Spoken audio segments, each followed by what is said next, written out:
Assalamualaikum warahmatullahi wabarakatuh. Selamat pagi sahabat Bangkoms. Perkenalkan, saya Alvina Nurmayasari yang pada kesempatan ini akan memandu podcast Pemimpin Perubahan Pelatihan Kepemimpinan Pengawas Angkatan 2 BPSDMD Provinsi Jawa Tengah tahun 2022. Pada kesempatan ini, narasumber kita adalah Pak Fajar Verliswanto, yaitu Lurah Bandaran Kecamatan Boyolali. Selamat pagi Pak Fajar. Selamat pagi Mbak. Ya, selamat mengenal. Ini manggilnya Pak Fajar? Pak Fajar boleh, Mas boleh, monggo silakan. Oh iya, Pak Fajar mawon nggih. Iya, boleh. Iya. Sebelumnya dari Pak Fajar sendiri boleh memperkenalkan diri kepada audiens kita, waktu dan tempat dipersilahkan. Selamat pagi. Perkenalkan, nama saya Fajar Verliswanto Agustitia. Saat ini menjabat sebagai Lurah Bandaran Kecamatan Boyolali, Kabupaten Boyolali. Kebetulan sekarang sedang melaksanakan pelatihan kepemimpinan pengawas Angkatan 2 tahun 2022. Baik Pak. Baik Pak Fajar. Ini saya mendapatkan informasi untuk judul program kerja yang akan diusulkan dari Pak Fajar sendiri itu berjudul Benpuas, Bandaran Naik Public Service Menuju Pelayanan Prima, Kelurahan Bandaran Kecamatan Boyolali. Betul. Dari Pak Fajar sendiri boleh diceritakan mengapa mengambil judul ini, latar belakangnya seperti apa Pak? Monggo. Baik, jadi bermula pada waktu banyaknya keluhan warga masyarakat kami yang menyampaikan kepada kami secara langsung bahwa dalam mendapatkan pelayanan itu dirasa jam pelayanan yang saat ini sudah kami laksanakan dirasa kurang. Karena warga masyarakat di Kelurahan Bandaran khususnya itu sekitar 85% bekerjanya di siang sampai sore hari.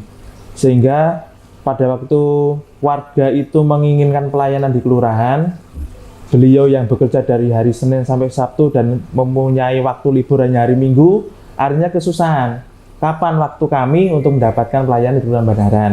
Akhirnya setelah kita analisa, kemudian dengan pembangunan komitmen bersama teman-teman, kita akan rencana membuat inovasi pelayanan publik dengan konsep pelayanan terpadu di malam hari dan kita beri nama Benpuas, Bandaran Naik Public Service menuju pelayanan yang prima, Kelurahan Bandaran Kecamatan Boyolali. Jadi nanti secara umum pelayanan yang diberikan nanti tidak hanya pelayanan terkait dengan administrasi surat menyurat, kita juga akan memberikan pelayanan terkait dengan kependudukan, kemudian pelayanan terkait dengan ketentraman dan ketertiban umum, di mana nanti kita akan bekerjasama dengan TNI Polri, dalam hal ini adalah Babinsa Kelurahan dan Babin Kamtimas Kelurahan. Kemudian untuk pelayanan kesehatan kita akan bekerjasama dengan UPT Puskesmas Boyolali, dalam hal ini kita akan mengajak bidan kelurahan, yang mana nanti pada waktu kita melaksanakan pelayanan di malam hari, beliau bertiga akan selalu hadir untuk melayani masyarakat bersama dengan kami di pemerintahan Kelurahan Bandaran. Begitu. Sangat menarik sekali. Jadi untuk sistem ini sebenarnya teknisnya bagaimana Pak? Apakah dari masyarakat itu datang ke kelurahannya atau mungkin berbasis inovasi teknologi begitu? Oh ya, jadi untuk teknisnya kita adalah inovasi pelayanan publik yang non digitalisasi. Jadi nanti rencana pelayanan malam hari ini akan kita laksanakan dalam seminggu 3 hari, di hari Senin, Rabu, dan Jumat. Kita mulai jam 7 malam dan selesai di jam 9 malam. Jadi nanti warga yang berkepentingan untuk mendapatkan pelayanan atau mengurus terkait dengan kependudukan dan sebagainya bisa datang ke kantor kelurahan pada malam hari di hari yang tadi Senin, Rabu, Jumat jam 7 sampai jam 9 malam. Jadi terkait dengan teknologi kita belum menggunakan karena kita langsung saja masyarakat yang datang ke kantor begitu. Jadi tadi kan Bapak sempat menyinggung bekerja sama dengan bidan, pihak puskesmas, Babinsa dan lain sebagainya. Nah, untuk pelayanan dengan stakeholder tersebut nanti apakah tetap berpusat pada di kelurahan atau mungkin di puskesmasnya atau di rumahnya bidan atau bagaimana begitu Pak? Oh ya, jadi nanti 3 stakeholder tersebut kita arahkan ke kelurahan. Jadi beliau akan selalu hadir di kelurahan. Jadi masyarakat yang ingin mendapatkan pelayanan terkait dengan ketentraman dan ketertiban nanti bisa bertemu dengan Babinsa, Babin Kamtimas. Kemudian yang ingin cek kesehatan misalnya cek tensi, cek gula darah nanti bisa datang kelurahan ketemu Bu Bidan. Dan nanti ke depan apabila ini bisa berjalan dengan baik, rencana nanti pelayanan itu akan kami tambah. Tidak hanya terkait dengan kependudukan, terantip, dan kesehatan. Kemarin saya sudah berpikir dan berkoordinasi untuk menambah terkait dengan pelayanan dari perbankan dan kemudian pembayaran pajak kendaraan bermotor. Nanti kita akan hadirkan di Kelurahan Banaran di malam hari, di hari Senin, Rabu, dan Jumat, begitu. Okay. Menarik, sangat kompleks sekali pelayanannya. Dan untuk pegawainya sendiri bagaimana Pak? Ini kan istilahnya ada tambahan tambahan jam kerja. Betul, begitu, iya. Ya. Apakah dari mereka setuju atau ada usulan lain begitu? Baik, perlu diketahui bersama untuk di Kelurahan Banaran khususnya. Jadi setiap pegawai itu ya, kalau pegawai biasanya kan ada tambahan penghasilan. Iya. Nah, khusus di tingkat kelurahan, saya bicara di sini adalah di Kabupaten Boyolali. Di sana ada 6 kelurahan. Jadi di tiap-tiap kelurahan ini untuk tambahan penghasilnya itu ditambah satu indikator, yaitu tambahan penghasilan terkait dengan kewilayahan. Jadi kalau pegawai kelurahan itu kan tidak cuma di kantor, dia juga turun ke lapangan, dia bertemu dengan warga, bertemu dengan Pak RT, Pak RW, dia masuk ke lingkungan. Nah itu dari Pak Bupati matur nuwun, alhamdulillah ditambah satu indikator tambahan penghasilan itu adalah tunjangan kewilayahan. Jadi walaupun nanti kita tambah pelayanan di malam hari, insya Allah sudah tercukupi dari itu.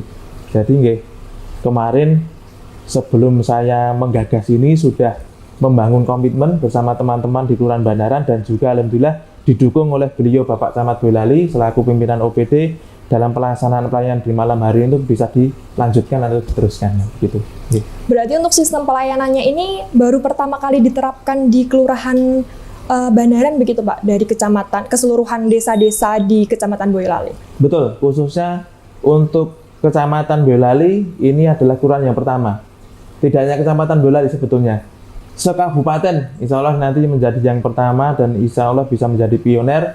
Nanti kalau bisa berhasil, tadi dari Pak Camat juga menyarankan nanti untuk bisa diadopsi atau ditiru oleh oleh kelurahan dan desa lain, minimal 1 kecamatan dulu kan begitu. Ya mungkin kalau misalnya nanti dalam penerapannya bagus, bisa diterapkan lagi di kecamatan-kecamatan atau di desa-desa yang lain begitu. Betul. Dan untuk hambatannya sendiri, Bapak sudah terbayang nggak misalnya dalam penerapannya nanti akan ada hambatan-hambatan tertentu begitu? Terkait dengan hambatan, yang jelas hambatan yang paling utama itu adalah di aparatur kami. Jadi pegawai kelurahan saat ini itu cuma ada 10 orang dan pangapunten umurnya sudah mendekati pensiun. Jadi kalau kita akan melaksanakan pelayanan di malam hari, memang nanti di awal mungkin ada sedikit yaitu tadi kudune sudah istirahat gitu. Yeah. Tapi malam kita masih melanjutkan pelayanan. Tapi tidak masalah, kemarin karena kita sudah membangun komitmen bersama, sudah siap terkait dengan inovasi ini untuk bisa dijalankan di Kelurahan Banaran. Mungkin hambatan yang utama itu. Kalau terkait dengan masyarakat, mungkin kalau masyarakat malah seneng karena jam pelayanan ditambahkan gitu. Berarti dari masyarakat sendiri itu sudah mengetahui gambaran besarnya atau ini baru sekedar konsep rancangan begitu?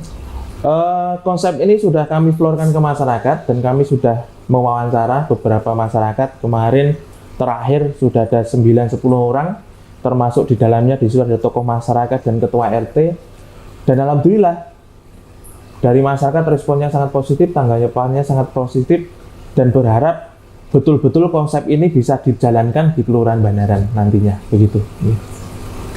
Untuk strategi sendiri dari Bapak atau mungkin dari pihak kelurahan ada strategi tertentu begitu untuk menerapkan program ini? Sebenarnya tidak perlu strategi tertentu karena memang ini berawal dari masyarakat yang menginginkan. Jadi tinggal kita laksanakan saja. Yang penting komitmen dari teman-teman di kelurahan itu siap dulu. Kalau masyarakat insya Allah, yaitu tadi di awal saya sampaikan, masyarakat pasti senang. Karena kita ditambah jam pelayanannya, yang tidak bisa mendapatkan pelayanan di siang hari, bisa mendapatkan di malam hari. Begitu. Untuk Kan tadi Bapak sempat menyinggung di hari tertentu begitu, Betul. dengan bekerja sama dengan berbagai stakeholder begitu ya Pak. Nah, apakah di hari itu semua stakeholder standby di kelurahan atau mungkin ada semacam shift-shift tertentu begitu? Ya, kembali ke hambatan tadi, karena kita pegawainya sudah yang mendekati usia pensiun, makanya kita atur terkait dengan shift untuk perangkatnya. Karena pegawai kami ada 10 termasuk saya, jadi nanti kita dalam 3 hari, dalam seminggu itu kita bagi 3-3 untuk perangkatnya. Tapi untuk yang lintas sektoral seperti Babinsa dan Babin Kaptimas dan Bu Bidan, kami harapkan di tiap hari bisa hadir. Karena itu menjadi salah satu pelayanan yang kami hadirkan kepada masyarakat. Jadi begitu. Ya. Untuk mayoritas pekerja dari warga di Kelurahan Banaran sendiri itu mayoritas bekerja sebagai apa Pak? Kalau boleh. Mayoritas bekerja sebagai pegawai negeri, kemudian yang nomor 2 buruh pabrik. Nah, yang sering sambat kepada saya itu yang buruh pabrik, karena dia jam kerjanya kan dari pagi sampai sore, dan liburnya cuma di hari Minggu kan gitu, makanya dia minta kalau bisa pelayanan ada di malam hari kan gitu. Berarti sangat relate sekali ya Pak, Iya, antara iya. masalah dan solusi yang ingin dicapai Betul, begitu. betul. Dan kalau boleh tahu dari Kelurahan Banaran, dari segi geografisnya sendiri, mungkin dari potensi potensi perkebunan atau potensi pertanian atau mungkin dari kewirausahaannya, Iya. bagaimana Pak? Jadi Kelurahan Banaran itu adalah kelurahan di pusat kota. Di pusat kota Kecamatan Boyolali, sangat padat sekali perumahannya. Jadi untuk potensi perkebunan dan pertanian mungkin tidak ada. Jadi potensi yang ada adalah di bidang jasa dan wirausaha. Sangat banyak sekali pertokoan, warung makan, dan jasa-jasa yang lain gitu. Untuk jumlah penduduk di Kelurahan Banaran kira-kira berapa Pak? Dan mungkin presentasi dari perempuan, laki-laki atau lansia, anak muda, terus dewasa yang mungkin bisa dijadikan sebagai basis latar belakang juga dari realisasi BEN PUAS, karena kan seperti yang kita ketahui apabila mayoritas itu dari lansia begitu, jadi kan mereka akan gimana Pak? Kesusahan apabila mungkin tidak dibantu anaknya untuk pergi ke kelurahan untuk mendapatkan fasilitas, misal mengurus surat-surat dan lain sebagainya gitu. Oke. Terkait dengan jumlah penduduk, ya alhamdulillah di Kelurahan Banaran itu jumlah penduduk sangat banyak sekali, hampir mendekati angka 13.000 yang mana untuk persentase wanitanya kebetulan paling banyak. Saya juga kurang begitu hafal yang jelas untuk posisi persentase penduduk yang perempuan lebih banyak. Kemudian terkait dengan pelayanan, yaitu tadi karena banyak sekali warga yang bekerja di luar kota, entah itu pegawai negeri atau buruh pabrik kan gitu, yang swasta, dan bisa kembali di rumah itu cuma di hari Minggu. Akhirnya dia mau meminta pelayanan kelurahan sudah tutup kan gitu. Ada yang sore selesai kerja jam 4, kelurahan sudah tutup. Mungkin kami informasi kelurahan itu kan buka jam 7:30 sampai jam 2. Nanti teman-teman atau warga yang selesai kerja jam 3, jam 4 mau kelurahan sudah tutup. Akhirnya kan banyak yang meminta pelayanan di malam hari. Bahkan ada yang meminta di hari Minggu lah, itu kan repot juga. Jadi yang bisa kita fasilitasi adalah pelayanan di malam hari. Mungkin itu Pak, Bu. Untuk sistem evaluasinya bagaimana? Apakah berjangka setiap minggu, setiap bulan, dan mungkin indikator-indikator yang bisa dijadikan sebagai parameter evaluasi itu apa aja Pak? Kami rencanakan untuk monitoring dan evaluasi, sudah bekerja sama dengan teman-teman di kecamatan. Saya minta untuk dievaluasi itu nanti di akhir bulan, jadi setiap bulan sekali. Jadi indikatornya apa? Yaitu tadi dalam pelaksanaan pelayanan di malam hari, nanti jumlah warga yang datang itu berapa setiap harinya dalam 1 bulan. Dan nanti kita evaluasi, misalnya kalau yang datang cuma sedikit tidak sesuai harapan, ada apa? Karena yang minta pelayanan itu masyarakat sudah meminta pelayanan, sudah dibuka di malam hari, kok yang ada cuma sedikit. Lah itu kan perlu kita tidak lanjuti, kita hubungi masyarakat secara langsung, ataupun nanti bisa bertemu dengan kepala lingkungan, dalam ini ketua RW atau ketua RT-nya. Mungkin itu indikator nanti untuk evaluasinya. Dari segi realisasinya, apakah ada target-target tersendiri, misal dari segi kuantitas atau kualitas pelayanannya? Kalau target yang jelas dalam hal pelayanan di malam hari, target kami adalah bisa mencukupi kebutuhan masyarakat yang meminta penambahan jam pelayanan di kantor kelurahan. Jadi istilahnya apa nggih? Tidak ada target-target tertentu lah. Yang penting masyarakat itu puas sesuai dengan konsep kami pelayanan di malam hari dengan nama itu tadi Banaran Night Public Service, kalau disingkat Ben Puas kan gitu. Nggih. Mungkin itu. Nggih. Tadi Bapak juga sempat menyinggung sudah ada dukungan dari pihak kecamatan maupun dari bupati, gitu Pak, atau wali kota? Bupati. Sebetulnya ya, mohon maaf, untuk konsep ini belum saya florkan ke beliau Bapak Bupati. Yang jelas untuk Bapak Camat dan kemarin saya sempat berembuk dengan Kepala Dispenduk Capil karena sangat terkait sekali ke pelayanan di kecamatan maupun di kelurahan itu dengan kependudukan. Jadi saya ngobrol-ngobrol dengan Kepala Dinas juga mendukung Pak Camat dan Kepala Dinas. Tapi mohon maaf saya belum sempat rembukan kalian beliau Bapak Bupati. Mungkin nanti saya bisa minta tolong Pak Kepala Dinas ataupun nanti Pak Camat untuk bisa menyampaikan kepada beliau gitu. Dari pihak kecamatan ataupun dari Dinas Pencatatan Sipil ada masukan-masukan untuk realisasi dari program BENPOS ini untuk implementasi? Masukan yang saat ini dari Pak Camat itu adalah diharapkan untuk mengoptimalisasi aparatur. Karena tadi kembali di awal tadi aparatur kami pangapunten di kelurahan itu kan umurnya sudah mendekati pensiun. Jadi bagaimana caranya perangkat ini bisa hadir melayani masyarakat sesuai dengan inovasi yang kami jalankan, yaitu di malam hari kan begitu. Jadi intinya untuk nge-push itu pegawaimu yang sudah sepuh bicarane kan gitu. Jangan sampai meletre. Pagi siang sudah pelayanan ditambah pelayanan di malam hari, intinya jangan sampai meletre kan gitu. Jumlah keseluruhan dari pegawai di kelurahan itu berapa Pak? Dan mungkin dari jumlah laki-lakinya atau perempuannya dan rentang usianya? Oh gitu. Untuk pegawai kami ada 10, termasuk kami yang ASN ada 7 orang. Itu ASN 7 orang itu yang laki-laki cuma 3, yang 4 perempuan ibu-ibu. Kemudian untuk tenaga harian lepasnya kita ada 2, yang 1 petugas kebersihan ibu-ibu, kemudian ada petugas administrasi masih muda, dia paling muda. Kemudian tambah 1 adalah petugas NTCR.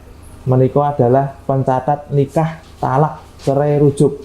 Kalau mungkin bahasa kerennya itu Mbah Mudin ya gitu. Nah gitu. Jadi itu yang paling sepuh senior di kelurahan ya gitu.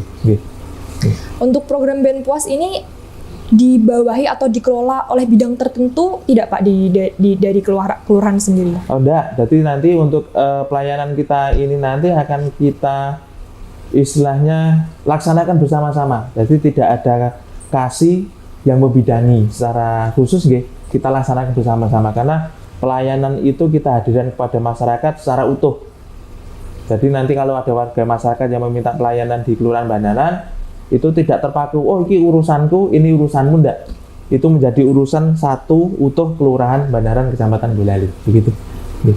Apakah sudah ideal dari jumlah pegawainya mungkin ketika program ini diterapkan? Sebetulnya belum, tapi karena memang keterbatasan sumber daya manusia ASN di Kabupaten Boyolali, ya mau nggak mau jumlah yang ada itu kita maksimalkan dan optimalkan, begitu. Ada rencana untuk menambah mungkin Pak? Kalau menambah ASN itu tergantung kebijaksanaan beliau Bapak Bupati. Tapi terkait dengan TKHL, saya kira tidak dapat karena kemungkinan di tahun 2023 pun nanti untuk TKHL akan dihilangkan. Jadi malah nanti kita akan berkurang pegawainya. Jadi begitu. Dari Kelurahan Banaran biasanya buka info-info magang begitu nggak Pak? Mungkin dari pihak mahasiswanya bisa membantu begitu? Oh bisa, jelas. Kita magang tidak hanya dari mahasiswa, bahkan yang sudah lulus pun mau magang boleh. Dan yang sering magang di tempat kami adalah adik-adik dari SMK. Adik-adik dari SMK. Jadi memang udah terbiasa magang di Kelurahan Banaran. Jadi nanti kalau kita minta bantuan terkait pelaksanaan pelayanan, insya Allah bisa berjalan dengan baik lah. Gitu.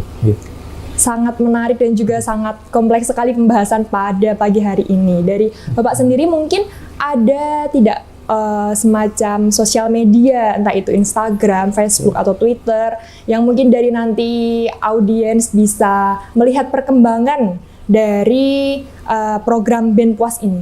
Betul, kalau untuk Kelurahan Banaran saat ini media sosial yang digunakan yang paling sering adalah Instagram. Instagram, kemudian ada YouTube, kemudian kita juga ada layanan online melalui WA. Kami beri nama Wadul, WA dengan orang kelurahan, kita berikan nomor khusus, nanti warga bisa langsung WA ke nomor tersebut untuk menyampaikan keluh kesahnya, kan gitu. Okay. Jadi untuk para audiens nanti mungkin bisa dicek gitu ya perkembangannya apabila program ini sudah direalisasikan gitu. Dan mungkin dari masyarakat sendiri apabila ada saran-saran bisa disampaikan baik secara langsung maupun melalui sosial media ya betul, Pak. Betul. Kami cukupkan podcast pada pagi hari ini, kurang lebihnya mohon maaf. Wassalamualaikum warahmatullahi wabarakatuh.